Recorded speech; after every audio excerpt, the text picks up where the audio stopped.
So John, I'm going to tell you about the almost luckiest night of my life. It's the reason I don't play cards anymore. Any good gambler will tell you it's not so much the winning, it's the thrill of the hazard, just like Erdnay's taught us, that really makes it worth doing. Well, in this evening, that thrill was pretty big.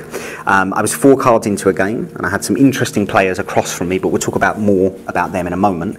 To begin with, I'd like you to take that deck of cards and shuffle it. You can shuffle it however you want, whichever way you would like. You can even feel free to push it around on the table if you want, vent some childhood anger. That's it. Get really annoyed about not getting that BMX.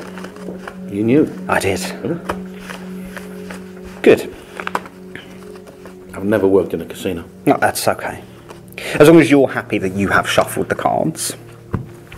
At this point as well, really take a second to think about what this means. You have fairly shuffled the deck. If you had shuffled more, the cards wouldn't have ended up in that position. If you had shuffled less, it would have ended up in a different position yet again.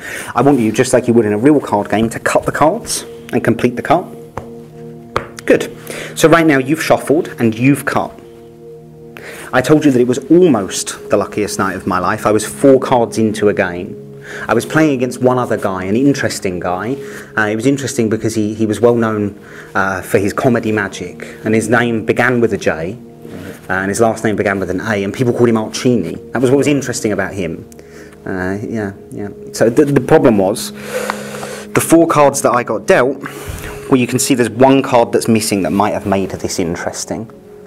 You shuffled, you cut. This is my card, this is your card. If you had shuffled a little bit more, I wouldn't have got the card that I got. If you had shuffled a little bit less, I wouldn't have got the cards that I got. This is the one that you shuffled, this is the one that you dealt me. Hopefully your bad luck curse has broken tonight, and it won't just be a case of being almost lucky, but very lucky.